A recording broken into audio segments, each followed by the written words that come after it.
부산시가 2025년도 예산안을 공개했습니다. 글로벌 허브 도시로 나아가기 위한 혁신 역량을 키우고 도시 경쟁력을 높여나가는 사업에 예산을 집중 편성했다는 설명입니다. 11일 오전 11시 세계 유일의 부산 유엔 기념공원을 향해 1분간 묵념하는 턴 투워드 부산 유엔 참전용사 국제 추모의 날 기념식이 열렸습니다. 특히 올해 행사에는 태국군 참전용사 유해가 처음으로 유엔 공원에 안장돼 눈길을 끌었습니다. 부산시가 부산 문인들의 오랜 수건 사업인 부산문학관을 면적과 사업비 축소 없이 당초 계획대로 건립하기로 했습니다. 계획에 따라 문학관은 2027년에 착공해 2028년 완공할 예정입니다.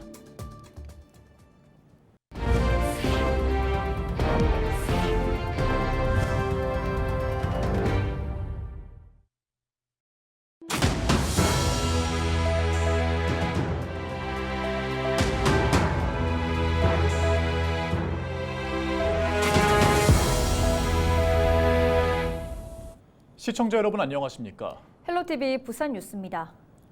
부산시가 2025년도 예산안을 공개했습니다. 글로벌 허브 도시로 나가기 위한 혁신 역량을 키우고 도시 경쟁력을 높여나가는 사업에 예산을 집중 편성했다는 설명인데요. 시민들의 세금 어디에 어떻게 쓰이는지 차선영 기자가 보도합니다. 부산시가 내년도 예산안 16조 6,921억 원을 편성했습니다. 2024년 대비해 6.3% 증가한 수치입니다. 민선 8기 두 가지 핵심 목표는 다시 태어나도 살고 싶은 부산, 글로벌 허브 도시 부산을 실현하는 것입니다. 출생아율 전국 최하위권에 일자리를 찾아 청년들이 떠나면서 인구 소멸 위기를 겪고 있는 부산. 출산과 양육, 주거, 청년과 관련한 신규 사업이 눈에 띕니다. 먼저 부산형 산후조리비 지원 사업을 신규로 진행하는데 1인당 100만 원을 지급합니다. 또 이세아 현장 학습비를 추가로 지원하기 위해 164억 원의 예산이 확대 배정됐습니다. 전세 피해를 입은 임차인에게는 주거 안정지원금이 1회 150만 원 정액 지원됩니다. 해외에서 일한 경험이 있는 청년을 기업 인턴으로 매칭하는 사업에 4억 원을 투입하고 정관 일반 산업단지에는 17억 원을 들여 청년 문화센터를 건립합니다. 청년 생활인구 유입 활성화를 위한 예산도 2억 원이 신규 배정됐습니다. 지자체와 지역대학이 손잡고 소멸 위기를 넘어 지역을 혁신하는 대학 지원 체계를 구축하기 위해 1,680억 원의 예산이 투입됩니다. 다양한 세대가 즐길 수 있는 공간도 확대됩니다. 이기대 예술공원 명소화를 위한 이기대 공원 아트 파빌리온 설치 비용 37억 원, 부산국제영화제 예산은 10억 원이 늘어난 68억 원이 편성됐습니다. 또 파크골프장 14곳을 조성하기 위한 예산 49억 원이 투입됩니다. 부산 어린이대공원은 내년 본격 탈바꿈할 것으로 보입니다.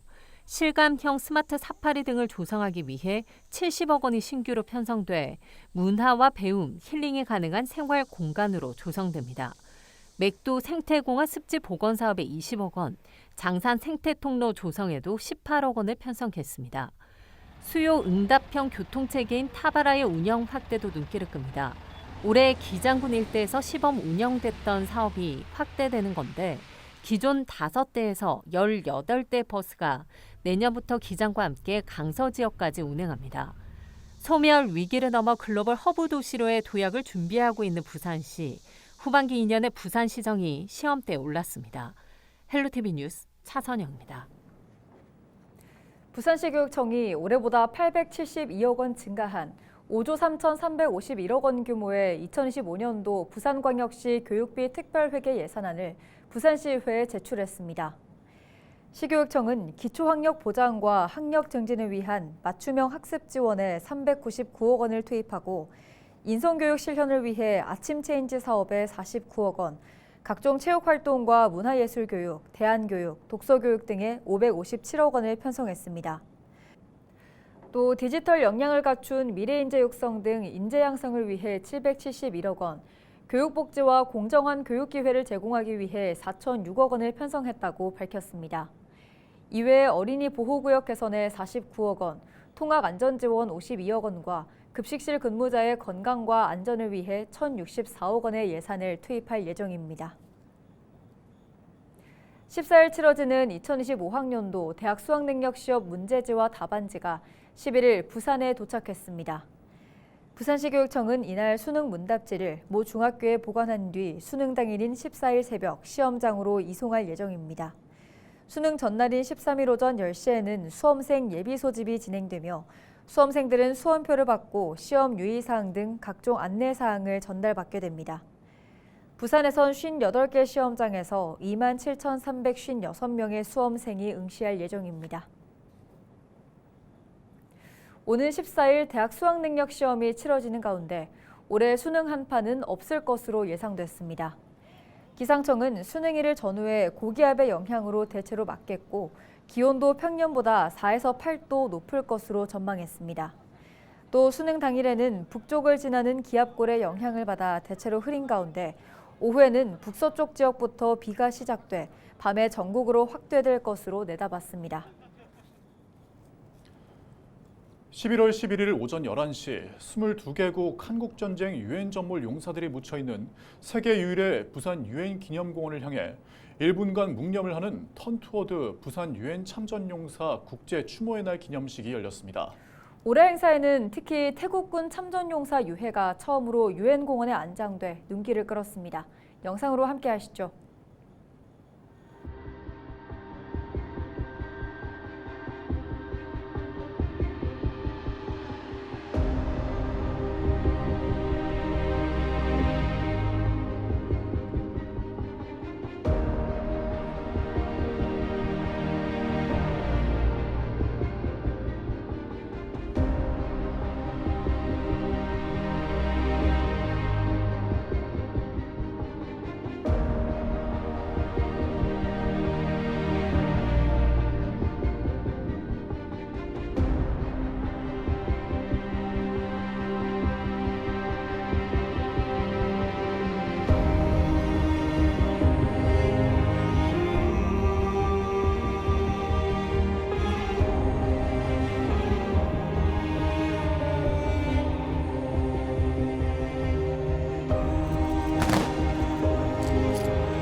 부산시가 부산 문인들의 오랜 수건 사업인 부산문학관을 면접과 사업비 축소 없이 당초 계획대로 건립하기로 했습니다.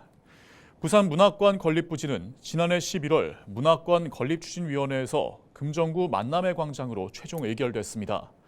하지만 부산 공공투자관리센터에서 사업 경제성이 부족해 사업 규모 절반 정도를 축소한 안을 제시하자 부산 지역 문학단체의 반발이 있어 왔습니다. 부산시는 부산문학관이 부산문학계의 수건 사업인 만큼 건축 미학적으로나 전시 콘텐츠 측면에서 세계적인 수준의 문학관이 될 수 있도록 지난해 건립 추진이 결정한 대로 사업을 추진하기로 최종 결정했습니다. 부산문학관은 2027년 착공해 2028년 완공될 예정입니다.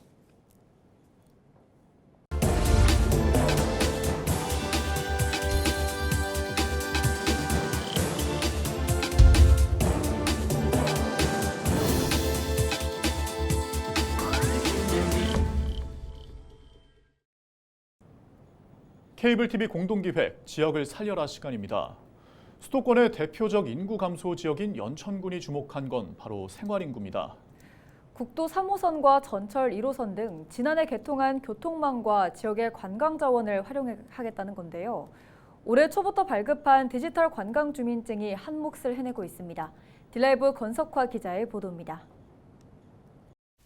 2024년 9월 행정안전부 주민등록 인구 기준 연천군의 인구는 4894명. 1995년 54,800명이던 인구는 30년 동안 25% 정도 줄었습니다. 경기도 최북단의 연천군은 가평군과 더불어 경기도의 대표적인 인구 감소 지역입니다. 지난해 국도 3호선 대체 우회도로와 수도권 1호선 개통으로 서울과 한층 가까워진 연천군. 올해는 생활인구 늘리기에 집중하고 있습니다. 연천군은 지난 1월부터 대한민국 구석구석 앱과 홈페이지에서 디지털 관광 주민증을 발급받은 방문객에게 다양한 할인 혜택을 제공하고 있습니다. 디지털 관광 주민증이 담긴 휴대전화를 매표소에 비치된 QR코드에 대자 20% 할인권이 자동으로 생성됩니다. 디지털 관광 주민증은 인구 감소 지역의 경제 활성화 전략입니다. 연천군은 관광 주민증 발급자에게 지역 주요 관광지와 숙박, 음식업 등 여행 편의 시설 16곳의 이용료를 최대 20%까지 할인해주고 있습니다. 관광주민증을 통해서 외집분들이 많이 찾아오시는 편이고요. 할인을 받으시니까 만족하시는 분들이 굉장히 많으세요. 다양한 할인 혜택을 통해 지역 방문과 관광 소비를 유도하고 있습니다. 저희는 제인폭포도 왔었고요. 오토 캠핑장도 갔었는데 광범위하게 할인을 받을 수 있어서 다시 또 연천군을 찾지 않을까 생각을 하고 있습니다. 현재 연천군 관광 주민증 발급자는 10만 7천여 명. 시행 10개월 만에 연천군 전체 인구의 2배 정도가 관광 주민증을 발급받았습니다. 매일 수백 명씩 발급자가 늘고 있는데 연천군은 이들 가운데 30%가량이 실제 지역을 방문할 것으로 기대하고 있습니다. 연천군 인구가 다소 줄어들고 있지만 이 생활 인구를 확장시켜서 이분들이 종래적으로는 연천군에 정주할 수 있도록 만드는, 그래서 연천군 인구를 늘려나가는 그런 인구 증대 효과가 있고요. 단기적으로는 그런 과정 속에서 침체된 지역 경제를 활성화하는 그런 견인차 역할을. 연천군은 인구 감소를 막기 위한 정책적 대안이 실제 인구 유입으로 이어질 수 있도록 편리해진 교통과 천혜의 자연 등과 연계한 홍보 활동을 벌이고 있습니다. 딜라이브 뉴스 권석화입니다. 부산 지역 장애인 직업 재활 시설에 배치된 종사자 수가 법적 기준에 못 미치는 것으로 나타났습니다. 부산시의회 복지환경위원회 신정철 의원은 11일 부산시 사회복지국 행정사무감사에서 부산의 장애인 직업 재활시설 42곳의 인력 정원은 354명인데 현재 배치 인력은 241명에 불과하다며 개선을 촉구했습니다. 특히 장애인 생산품의 생산과 판매를 담당하는 판매관리기사가 정원의 절반에도 미치지 못하고 시설관리기사는 아예 없어 직업재활교사가 행정부터 판매, 시설관리까지 여러 업무를 담당하고 있다며 시설 수요에 적합한 인력 증원을 요청했습니다.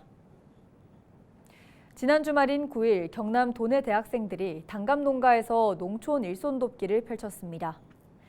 경상국립대와 국립창원대, 창신대, 가야대 등 4개 대학과 진주대학생연합봉사단 위더스는 진주시 명성면의 단감농가 등을 찾아 부족한 농촌의 일손을 도왔습니다. 이 자리에는 학생들뿐만 아니라 이원근 창신대 총장, 성응택 경상남도 농업정책과장, 이창훈 경남농협 부본부장 등도 함께했습니다.